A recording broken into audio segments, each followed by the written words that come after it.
अस्सलाम वालेकुम। प्रोग्राम 10 में खुश आमदीद। मैं हूं इमरान सुल्तान। कराची जो कभी रोशनियों का शहर था, आज कंक्रीट का एक ऐसा जंगल बन चुका है जहां इंसान सिर्फ तब तक महफूज है जब तक कोई हादसा ना हो जाए। हर दूसरे दिन हमें एक नया सानेहा, एक नई आग और बेगुनाह लाशें देखने को मिलती हैं। सवाल यह है कि क्या ये महज हादसात हैं या करप्शन और कानूनी सकम का वो जाल जिसने 3 करोड़ इंसानों को यरगमाल बना रखा है। इमारतों के नक्शे कौन पास कर रहा है? क्या रिहायशी इलाकों को कमर्शियल बनाना कानूनी है? और वो कौन से रूल्स हैं जो 46 साल गुजरने के बावजूद आज तक नहीं बन सके? इन तमाम सवालात पर कानून क्या कहता है? इस वक्त स्टूडियो में हमारे साथ मौजूद हैं एडवोकेट तारिक मंसूर साहब। जानने की कोशिश करेंगे। तारिक मंसूर साहब, बहुत शुक्रिया आपके वक्त का। सबसे पहले तो ये जानना चाहेंगे, कराची जैसा मेगा सिटी जिसमें आप समझते हैं कि ऐसे कोई जामे कवानीन मौजूद हैं जिन कवानीन की रोशनी में यहाँ बनने वाली इमारतें यहाँ के शहरियों के लिए महफूज समझी जा सकती हैं, और अगर ऐसा नहीं है तो इसका जिम्मेदार कौन है? देखिए, कराची का बेसिकली कराची डेवलपमेंट ऑर्डर 1957 से स्टार्ट करते हैं, क्योंकि कराची बेसिकली फेडरल कैपिटल रहा है 1948 के इस्टेब्लिशमेंट ऑर्डर के तहत। गवर्नर जनरल ऑर्डर नंबर 15 कहलाता है। उसके बाद ये 57 में फेडरल 55 तक, क्योंकि ये फेडरल कैपिटल रहा है, तो इसमें केडीए डेवलपमेंट ऑर्डर एक प्रेसिडेंशियल ऑर्डर है जो गवर्निंग लॉ था। अब ये लॉ जो है 1979 तक अमल दरामद में रहा, और 1979 में सिंध बिल्डिंग कंट्रोल ऑर्डिनेंस 1979 आया।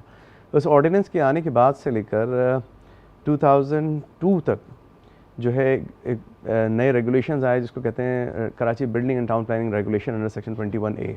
लेकिन अफसोस से ये कहना पड़ता है कि जो उसका प्रियम्बल है उसके अंदर ये controlling, planning, town planning, building demolishing के जो एक रूल्स होते हैं, मखसूस रूल्स जो very purpose of this act है, वो प्रोमलगेट नहीं किए गए। ये बात सेक्शन 21 में लिखी हुई है, और 21A के रेगुलेशंस प्रोमलगेट कर दिए गए, लेकिन रूल नहीं करते। और ये 21A कहता है कि regulations can not be go beyond the scope of the parent act, और जो उसके रूल्स हैं, मगर रूल्स तो मौजूद ही नहीं है। हाँ।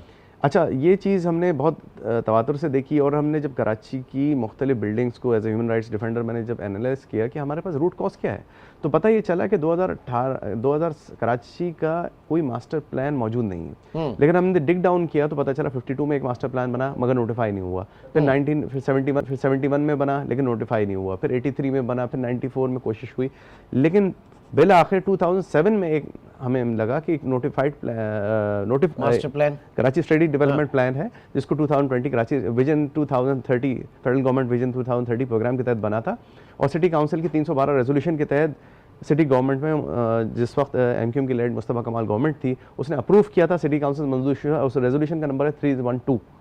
अब ये रेजोल्यूशन मंजूर हो जाती है, सब कुछ हो जाता है, JICA, Asian Development Bank, World Bank, IFC, IMF सब उसको आपको कर्जा देते हैं, इंटरनेशनल डोनर एजेंसीज, और इसमें फेडरल गवर्नमेंट की फंडिंग होती है कराची को दुनिया के 6 बड़े बेहतरीन शहरों में की सब डालने की। ये बात कर रहा हूँ 2007 की।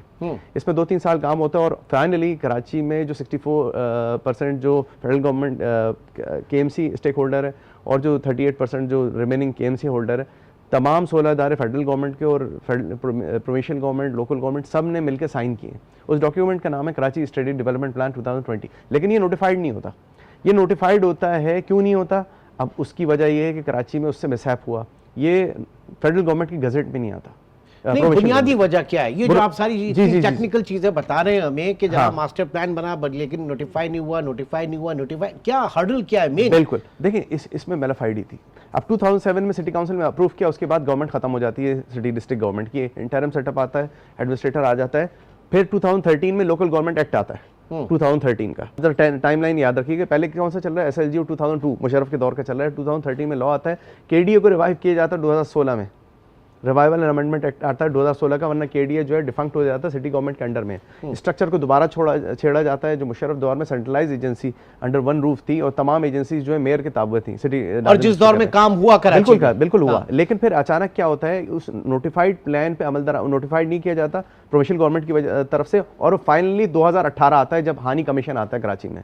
अमीर हानी मुस्लिम का जुडिशियल वाटर कमीशन आता है, वो कराची और हैदराबाद की सिचुएशन असेस करते हैं, वाटर एंड सैनिटेशन के इश्यूज को। वो पूछते हैं कि इस दौरान ये आपका मास्टर प्लान किधर है? तो बताया जाता है कोर्ट में, क्योंकि मैं उस हियरिंग में मौजूद था, और मजे की बात है उस वक्त फोकल पर्सन आज के चीफ सेक्रेटरी सैयद आसिफ हैदर शाह साहब थे, और उस वक्त भी चीफ मिनिस्टर मुराद अली शाह साहब थे, हाँ। ठीक है। और जब मुझे तो बज़ाहिर ऐसा लग रहा है कि प्रोविंशियल गवर्नमेंट जो है वो इसमें, मैं उसी तरफ आ रहा हूँ, मैं उसी तरफ आ रहा बनी हूँ। उसमें जब पूछा जाता है तो बताया जाता है सब वो एक नोटिफाइड प्लान है नहीं 52 से, एक 2007 का बना था लेकिन वो नोटिफाई नहीं हुआ। तो फिर 1 घंटे का टाइम दिया जाता है, हानि साहब उसमें भरमी का इज़हार करते हैं, प्रोविंशियल गवर्नमेंट को 1 घंटे का टाइम दिया जाता है, बोला जाता है कि अगर इसको आप नोटिफाई नहीं करेंगे within 1 hour then we have got right to show cause the CM. ठीक है, 1 घंटे में नोटिफाई होता है। फिर 10 अक्टूबर 2018 को कराची स्ट्रेटेजिक डेवलपमेंट प्लान 2020 11 साल बाद फाइनली नोटिफाई होता है। दुनिया का बेहतरीन नोटिफाइड शहरों में कराची को लाने के लिए तमाम, उसमें लिखा है all federal provincial and local government agencies shall bound by this notified plan to act accordingly. लेकिन फिर क्या होता है, 11 साल में कोई काम नहीं हुआ उसके मुताबिक। 2007 से 2018 तक नहीं हुआ, फिर 2018 के बाद से 2018 से नोटिफाइड प्लान है, मगर 2018 से 2024 तक भी नहीं होता और आज तक भी नहीं होता। 2024 में मैं ये चीज असेस करते हुए मैं कोर्ट में लेके जाता हूँ कि साहब ये मैं काफी इदारों से पूछता हूँ, एसबीसी केडी, सब बोलते हैं कि नहीं जी ऐसे कोई प्लान नहीं है। मैं उस हियरिंग में मौजूद था, आसिफ हैदर शाह साहब मौजूद थे, हानि साहब मौजूद थे और मेरे सामने की बात है। I have got that gazette notification 245 page का है। मैं वो नोटिफिकेशन लेके कोर्ट जाता हूँ और मैं कोर्ट में कहता हूँ कि साहब ये notified Karachi strategic development plan, अब क्या स्टेटस है इसका? ये अभी तक इंप्लीमेंट नहीं हो रहा। फिर इंप्लीमेंटेशन के लिए हम कोर्ट में लिखे गए, कोर्ट ने हल्फनामे मांगे तमाम इदारों से 10 अक्टूबर 2025 को, लेकिन किसी ने हल्फनामे नहीं जमा कराया, उल्टा ही एप्लीकेशन जमा कराई कि ऑर्डर को रिकॉल किया जाए। पहले ये कहा गया कि हम इस पर अमल दरामद यकीनी बनाए जाएंगे, लेकिन फिर हमने कोर्ट को बताया। आम कराची के आदमी को आप समझाइए क्यों उसको इसके पीछे नोटिफाई किया जाए, वापस नोटिफाई नहीं हुआ, नोटिफाई ही नहीं हुआ तो डीनोटिफाई क्या, नोटिफाई हो गया 2018 में। 2018 10 अक्टूबर से वो नोटिफाइड प्लान है, लेकिन किसी इदारे ने अमल दरामद करने की कोशिश नहीं की। क्यों नहीं की? इसके पीछे अरबों रुपए का गड़बड़ घोटाला है। जमीनों क्या है जरा उसके ऊपर, उसमें फाइनेंशियल डिस्ट्रिक्ट बनना थे, उसमें मीडिया सिटी बनना था, एजुकेशन सिटी बननी थी, उसमें एयरपोर्ट की जमीन एलोकेशन थी, वो तमाम चीजें जो उसके अंदर पूरी मौजूद थी। उसके अंदर disaster relief and management plan है जिसको इंप्लीमेंट करना था। अगर आप इंप्लीमेंट करते तो आज सानाए गुल प्लाजा नहीं होता। अच्छा, ये सारी चीजें जो आप इख्तियारात की बात करें तो ये इख्तियारात की मुंतकली होनी थी। बिल्कुल। 3rd tier of government local bodies के पास जाना था, जो कि इस वक्त प्रोविंशियल गवर्नमेंट ने अपने पास रखा हुआ है, सिंध हुकूमत ने। यही आप कहना चाह रहे हैं? और पीएलडी 2022 सुप्रीम कोर्ट 439 गुलजार साहब की लैंडमार्क जजमेंट है, MQ versus federation of Pakistan, para 46। All agencies जो 32 इदारे हैं वो सेंट्रलाइज को डिवॉल्व करेंगे अंडर आर्टिकल 140 मेयर के ताबे होंगे। केडीए, एसबीसीए, केएमसी, आपका सॉलिड वेस्ट मैनेजमेंट, सबको सिंध का नाम देके आपने फेडरल प्रोविंशियल लोकलाइज उसमें रखा हुआ है। नहीं, अभी तो मुर्तजा वहाब मेयर है पीपल्स पार्टी के, अब क्यों नहीं कर रहे? कंटेम्प्ट है 797 2022 केस अभी तक पेंडिंग है, सुप्रीम के ऑर्डर की वायलेशन हो रही है। और तो इस पे कोई कंटेम्प्ट में गया सुप्रीम कोर्ट के ऑर्डर की अगर वायलेशन पेंडिंग है 797 सिंध हाई कोर्ट में एक पेंडिंग है, एक एमक्यूएम का केस पेंडिंग है और एक दूसरी लोगों का केस पेंडिंग है और वो केस लग ही नहीं रहा।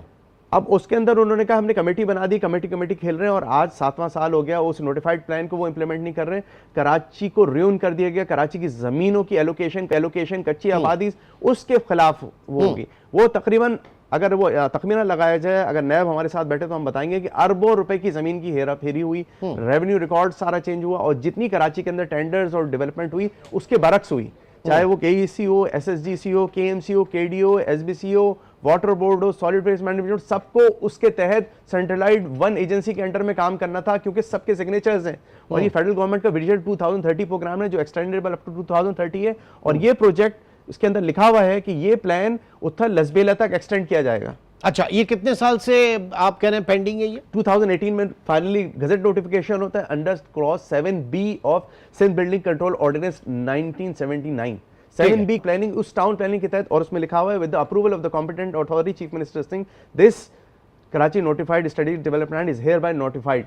ठीक है, 8 साल तो हो गए, सुप्रीम कोर्ट का ऑर्डर भी है, हानि साहब का ऑर्डर है इसमें और चीफ मिनिस्टर नहीं 8 साल तो हो गए। अब इस बात की क्या गारंटी है कि जनाब अब ये इसको देखा जाएगा या अभी भी कोई गारंटी नहीं? देखिए 19 तारीख को इसकी दोबारा हियरिंग है। सुप्रीम कोर्ट ने तमाम इदारों के हल्फनामे मांग लिए थे, केएमसी केडीए, वो तमाम लोग या तो मुल्क से बाहर चले गए, कुछ लोग जो छुट्टी पे चले गए जब हियरिंग के दौरान हुए, कुछ लोग जो एडजर्नमेंट पे चले गए। फिर दोबारा हियरिंग लगी, बेंच चेंज होने का इंतजार किया गया, फिर एक एप्लीकेशन लगाई गई सिंध हुकूमत के एडवोकेट जनरल की तरफ से कि जी ऑर्डर जो है वो गलत दिया गया है। आप इस ऑर्डर को रिकॉल करें। तो उस पर हमने तौहीन अदालत की एप्लीकेशन लगाई चीफ सेक्रेटरी सिंध के खिलाफ, हमने सेक्रेटरी लोकल गवर्नमेंट के खिलाफ, और हमने और वो जो कंसर्न एएजी था, हमने कहा ये नोटिफाइड प्लान है, ये सिंध गवर्नमेंट की गजट नोटिफिकेशन पे शाया हुआ। और अच्छा, अब ये एक तो चीज होती है ना कि जनाब सबजुडिस होते हैं बहुत सारी चीजें, लेकिन हम तो यहाँ पे उन पॉइंट्स के हवाले से बात करें कि क्या हुआ, और इसमें बेहतर ये था कि सिंध गवर्नमेंट जो है वो अपना नुक्ता नजर इस कानूनी पेचीदगियों के हवाले से, हमारा प्लेटफॉर्म हाजिर है इस फोरम के ऊपर, वो भी आके अपना लेकिन उसके बाद क्या हुआ, मैं आपकी तवज्जो दिलाना चाहूंगा। यहाँ कोर्ट में कहा जा रहा है कि हम इसको इंप्लीमेंट करेंगे, अभी इसी further instruction from the chief minister, लेकिन उसके आड़ में हमने कोर्ट को बताया कि 2023 का ग्रेटर कराची मास्टर प्लान 2047 एक आपने उसको वो कर दिया है, टेंडर कर दिया है। 2023 में एक टेंडर आता है, केडीए उसका टेंडर देता है, यहाँ मेयर को भी नहीं पता, केडीए उसको लोकल गवर्नमेंट के तहत टेंडर देता है, ग्रेटर कराची प्लान 2047 प्रोमलगेट किया जाता है, उसके लिए 1000 मिलियन से ऊपर फंड सेक्शन किए जाते हैं, किसी को पता नहीं चलता। लेकिन जब ये हल्फनामे बताए जाते हैं तो फ्रेयर हॉल के अंदर एक एग्जीबिशन लगाई जाती है, और उसके अंदर जो टाउन प्लानिंग का एक्सपर्ट ही नहीं है उसको बिठा के कहा जाता है ये, हालांकि ये प्लान अरबों रुपए की लागत से बना था और इसके ऊपर इंप्लीमेंट किया जाता है, क्योंकि ये यूनाइटेड नेशंस की कन्वेंशन अगेंस्ट करप्शन के तहत, हमने कोर्ट में भी बताया, आर्टिकल 19 एब्यूज ऑफ फंक्शंस कर रही है, provincial government abuse of function कर रही है, Pakistan is signatory of this United nation convention on corruption. अब तो बहुत सारी चीजें आईएमएफ और वर्ल्ड बैंक के जो प्रोग्राम्स हैं ना, उनकी उससे चीजें बेहतर हो रही हैं, बिल्कुल। तो जाहिर है कि इस प्रोग्राम से भी कुछ उम्मीद की जा सकती है। फिर दूसरा वन, कराची की जो सो कॉल्ड जो हमारी पॉलिटिकल एलीट है, या जो कराची के सरपरस्त गार्जियनशिप जो है वो दावा करते हैं, नेमली एमक्यूएम है या आपके जमात इस्लामी है, ये पॉलिटिकल पार्टीज कहाँ हैं? ये जो आप बात कर रहे हैं ये सिर्फ अदालतों के अंदर मौजूद है या पॉलिटिकल पार्टीज गई हैं? पॉलिटिकल पार्टीज को भी नहीं पता था कि गजट नोटिफिकेशन है, इसके गजट शाये नहीं हुए, किसी बुक में मौजूद नहीं है। मेरे पास कॉपी थी, गवर्नमेंट के पास, मैंने जाके कोर्ट में पेश की, उसको पब्लिक रिकॉर्ड का हिस्सा बनाया, तो पहले बोलने लगे कॉपी नहीं है। 1 साल तक किसी का जवाब नहीं आया, ना मेयर का, ना सेक्रेटरी लोकल गवर्नमेंट का, ना डीजीएसबीसी का, ना डीजी केडीए का, किसी का जवाब नहीं है। किसी ने ये नहीं कहा कि ये गलत है, क्योंकि इसके ऊपर बाइंडिंग डॉक्यूमेंट है और इसके अंदर लिखा हुआ है कि all federal provincial local government agency shall act under this notified master plan, और जो इसके खिलाफ जाएगा वो abuse of powers civil servant act के तहत भी होगा।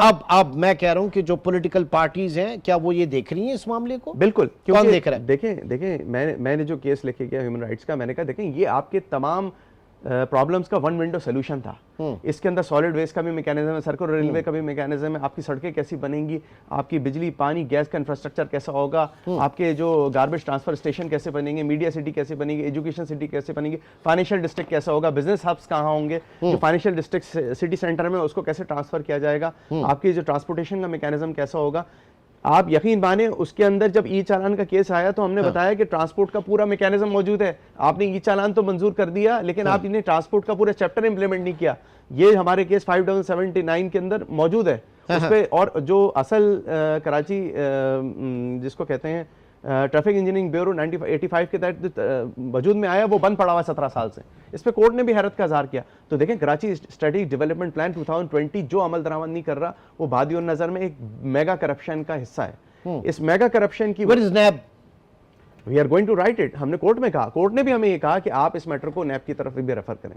अच्छा जी, क्योंकि इसमें जब हमने बताया कि इंटेंजिबल इसमें अरबों रुपए की हेर फेर हुई, इसको नोटिफाइड प्लान को क्योंकि इस नोटिफाइड प्लान के डेविएशन के अगेंस्ट तमाम जमीनों की अलॉटमेंट की, लैंड्स की कन्वर्जन की गई, जो नोटिफाइड इंटेंशन है सारी, बिल्कुल, और अरबों रुपए की, ये तकरीबन 8000 अरब तक चला जाएगा अगर तखमीना लगाया जाए, तो ये 8000 बिलियन तक चले जाएगा, 5 से 8000 बिलियन। ये इतने अरसे में अगर आप कैलकुलेट करें तो जितनी डिविएशन होगी उसको अगर टेंजिबल असेस किया जाएगा तो इसमें इंटरनेशनल एक्सपर्ट्स ने फंडिंग दी है, जायका ने फंडिंग दी है, वर्ल्ड बैंक ने, आईएमएफ ने दी है, आपकी डोनर एजेंसीज ने दी है, पूरे एक्नॉलेजमेंट चैप्टर मौजूद है और तमाम एजेंसीज नहीं। तो फिर तो ये जो सूबे नए सूबे की बात की जा रही, कराची को नया सूबा बनाया जाए या फिर एडमिनिस्ट्रेटिवली फेडरल गवर्नमेंट के अंडर दिया जाए या थर्ड ईयर ऑफ गवर्नमेंट, हल तो मौजूद है आपके पास इसका। देखिए कराची का एडमिनिस्ट्रेटिव स्ट्रक्चर 1960 में बन गया था। 1948 में कायदे आजम ने कह दिया था कि ये कैपिटल होगा, 55 तक कैपिटल, 55 से लेकर जब पिंडी चला गया कैपिटल तो 70 तक आप फिर भी फेडरल टेरिटरी रहे। ठीक है, जो dissolution of province 1 unit order आया 1970 का, उसके अंदर कराची जो was not part of Sindh, Karachi was part of West Pakistan, Karachi को मर्जर किया गया सिंध के साथ और कराची का पार्ट था लसबेला को मर्जर, मेरे पास वो एक्ट मौजूद है 1948 का और 97 का, provincial province of West Pakistan dissolution act order. इस वक्त क्या कहता है, क्या हैसियत है कराची की? कराची इस वक्त भी फेडरल टेरिटरी, जब कायदे आज़म का जो establishment of federal capital order था 1948 का, उसके तहत कराची को जो है सिंध का पार्ट नहीं था, कराची फेडरल टेरिटरी था। 55 तक भी रहा, 55 में कैपिटल चला गया, लेकिन कराची फिर भी फेडरल टेरिटरी रहा। 1970 तक, 30 जून 1970 तक कराची फेडरल टेरिटरी रहा था। 1 जुलाई को province of West Pakistan dissolution order 1970 आया, याहिया खान की गवर्नमेंट, जब आर्मी की गवर्नमेंट थी। उस एक्ट के तहत कराची को जो है जो फेडरल टेरिटरी था, कराची को मर्ज कर दिया गया सिंध के साथ, और लसबेला को मर्ज कर दिया कि Lasbela was part of Karachi, Balochistan के साथ। Lasbela and Karachi was not part of और नॉन डिस्ट्रिक्ट ऑफ सिंध, ये एक हकीकत है। उसके बाद एलएफओ आता है इलेक्शंस के लिए 1970 में, और गवर्नमेंट किसकी है? याहिया खान की। ये कोई पार्लियामेंट्री फॉर्म ऑफ गवर्नमेंट नहीं है, ये याद रखिएगा। और उसके तहत एलएफओ के अंदर जो इलेक्शंस के लिए आया था प्योरली, इट वाज, उसके अंदर एक स्केड्यूल दे दिया जाता है। उसके स्केड्यूल के अंदर बताया जाता है कि Karachi is been merged to Sindh, ठीक, और लसबेला वो हो गया। तो कराची अभी तक आर्टिकल 1(2)(b के तहत, जहां इस्लामाबाद कैपिटल टेरिटरी एंड है ना, एंड के साथ वो जगह अभी भी खाली है। ठीक, बहुत बहुत शुक्रिया एडवोकेट तारिक मंसूर साहब, इस अहम तरीन मौजू पर हमारे साथ मौजूद थे। और उनके साथ ये जो 10-15 मिनट हमारे गुजरे हैं, मैं चाहूँगा कि इसके ऊपर और सीरियस हलकों में बात हो, कराची के लोग इसको समझने की कोशिश करें कि उनके साथ जो है वो दो हाथ हुए कहाँ पे, कहाँ पर उनके हुकूक पर डाका डाला गया है या डाका डाला जा रहा है। बहुत बहुत शुक्रिया, थैंक यू वेरी मच। नाज़रीन, एक छोटा सा ब्रेक, और ब्रेक के बाद मिडल ईस्ट में इस वक्त जो कुछ हो रहा है, किस तरीके से वहाँ पर ईरान और अमेरिका के दरमियान मुज़ाकरात में क्या पेशरफ्त है, इसका जायजा लेंगे। एक छोटे से ब्रेक के बाद दोबारा मिलते हैं।